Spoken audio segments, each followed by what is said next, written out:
NFL players have up and down years just like we all do in the normal world, as we're not all perfect and neither are they. Granted, some NFL players are expected to perform a lot higher than others, while others are to perform low or just not expected to have a big impact. Given how violent the game is, players not surprisingly have injuries year in and year out, and unfortunately can't produce at the rates we have been accustomed to them performing. And that brings us to the topic of today's video, as we will be discussing about a half dozen players that will bounce back in 2021 after a down 2020. But before we get started, please like the video and subscribe to the channel, as we are approaching 23,000 subscribers and I cannot thank you guys enough for the support. Now with that being said, let's begin. And the first player we're going to discuss is a player who is pretty controversial depending who you ask, and that is Odell Beckham Jr. Odell played in 7 games last year and was not having a good year before unfortunately tearing his ACL, as up to that point he had just 23 catches for a little over 300 yards, and simply put, that is not the Odell we're used to seeing. Now, I am not a person that will sit here and say Odell is going back to 2015 form and he will have 105 catches, 1,300 yards, and 13 touchdowns this year, because I don't think he will, but to expect him to go for 729 yards, which is what he was projected to go for last year, is downright absurd. Odell is not the receiver he was in the early years of his career, as in the past 4 years, granted 2 of them were injury-plagued, he has went for 199 catches for 2,700 yards and just 16 touchdowns, which isn't great considering the player he once was. But what I do want to say about Beckham, and we are assuming he will be a member of the Browns next year, is he can produce in this offense. Just because they have Kareem Hunt and Nick Chubb does not mean Odell cannot produce, and he'll be a 40-catch, 500-yard player, because that simply is not the case. Head coach Kevin Stefanski has had 2 1,000-yard receivers in his offense before, back in 2018, when Adam Thielen and Stephon Diggs both achieved this accomplishment. Granted, they threw the ball a lot more because they had to, but what I'm saying is Odell can still be a productive player in the NFL and for the Browns. With a player like Odell, there is always an adjustment period, and ironically the Browns went on a big run after he was hurt, but I do expect them to still be a good team when he returns this fall. Nick Chubb and Kareem Hunt are good running backs, and the Browns offense is incredibly hard to defend because in large part it is pick your poison. And while OBJ isn't the 90-catch, 1,300-yard double-digit touchdown player he was in his early 20s, he is a home run threat and must always be accounted for. And with how hard he trains and how much he works, it's nearly impossible for him not to succeed. And due to this, Odell will rebound in 2021. Next is Michael Thomas of the Saints, who obviously had a down year in 2020 compared to the legendary year he had in 2019. Thomas, of course, had 149 catches, which was an NFL record for most catches in a single season, and after an all-time historic year, he had to come down, as that pace is impossible to consistently keep up over the course of time.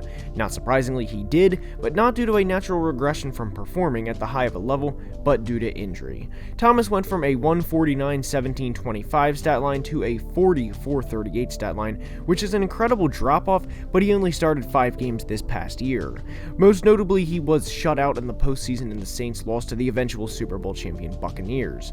Now, Mike Alvin and the rest of the Saints offense will be in an interesting situation next year, as for the first time since the mid-2000s, Drew Brees won't be the opening day starter, and we will see how the Saints fare without him under center. Jameis is projected to be the starter now, with Taysom Hill having his fair share of his role, and even though neither of these guys are Drew Brees, I don't expect Thomas's production to fall off relative to what we saw between 2016 and 2018. To fully expect him to have another 149 catch year is not realistic, but he had years of 92, 104, and 125 receptions wise leading up to that, and simply put, Thomas is one of the most productive receivers in the league, and that's not even a discussion. He's also not a big play receiver, meaning he's not going to take the top off of a defense and bird them for 85 yards like Tyreek Hill would. Now, that's not a knock on him either, it's more of a comment being made. And with that being said, Jameis and Taysom will look to him as a security blanket, and if they feel at any point they're under duress, chances are 13 will get the ball, and due to this, he will receive a lot of targets. If he is back to full health next year, then there is almost no chance Thomas has another dud of a year due to all of these contributing factors. Thomas has always been productive, and there's no doubt about it, he just has to get back on track in 2021. And now we head to Indy for one of the more interesting players in the NFL, and that is new Colt Carson Wentz. Carson, as we all know, has had one of the more interesting career paths, given he is a former top 2 overall draft pick, had an MVP caliber year in 2017, only for a backup to win a Super Bowl with his roster. Following that, Carson had a string of okay years, then a very rough year in 2020, only to go back to the offensive coordinator, now head coach, that helped him have the MVP caliber success he had in 2017. Simply put, there hasn't been a career path like this in the history of the NFL, as it is incredibly unique to say the least, and he will certainly be a player everyone keeps an eye on in the upcoming season. But how will Carson do is a legitimate question right now, and at this point, and obviously given he is in today's video, I do think he will do well and he will rebound and do better in 2021 than he did this past year. The weapons he has in Indy aren't exactly great by any means, but they're not awful to be clear, and they are better than what he had to work with this past year in Philly, and that is critical to his personal success. Not only that, but Carson was recently on the Pat McAfee show, and Pat, being Pat of course, asked him about the playbook, and while Carson did say he doesn't know it by heart yet, he did say it was similar to what they ran in Philly, and that familiarity should only help him in the future.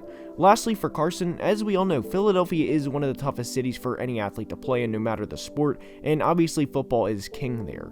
They do ultimately trust the process, but playing for the Eagles is tough, and there is no doubt Carson had to have at minimum feel some of the pressure over the past few years, and while the pressure obviously isn't gone, it's not going to be the same in Indy, where if he throws an incomplete pass, it's over and he is one of the worst quarterbacks of all time.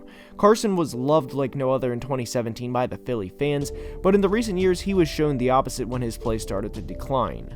Not to say Colts fans aren't passionate, because they obviously are, but Philly fans, please take this the right way. There's no fans in the world like you guys. And going to a smaller market with familiarity and two good running backs in Marlon Mack and Jonathan Taylor will only help Carson Wentz this year, and he will be in for a big 2021. Side note, I do think Michael Pittman will be a 1,000-yard receiver. The Colts will enter the year as a dark horse candidate in the AFC, as they nearly beat the Bills in the playoffs this past year, and there's no reason they can't win a division title this year and win a playoff game or two. And it starts with Carson Wentz under center. Next is Saquon Barkley of the Giants, who has had an underwhelming last two seasons, which, by the way, are not his fault. Saquon was a once-in-a-generation back when he came out of Penn State in 2018, and aside from his rookie year, he had an injury-riddled second and third seasons, unfortunately. Now, what's crazy is he still played 13 games in 2019 and racked up over 1,400 total yards before tearing his ACL early in the 2020 season. While Saquon has been rehabbing this offseason, the Giants have been active, which in turn will only help Saquon and the Giants out, as they went out and got weapons like Kenny Golladay and Kyle Rudolph. These players will help get opposing defenders out of the box, and in turn will help Saquon when he comes back at full strength at the start of next season. And really, this will be a pivotal year in his career, because he has been injured the previous 2 years, and whether or not they want to sign him to a long-term extension is, I don't want to say in jeopardy, but there is some question surrounding it at this point in time. Saquon would want an Alvin Kamara or Dalvin Cook type contract, and given he just tore an ACL, the Giants would have a right to be at minimum a little wary of giving him $30 more guaranteed dollars, $30 more million that is, not just $30.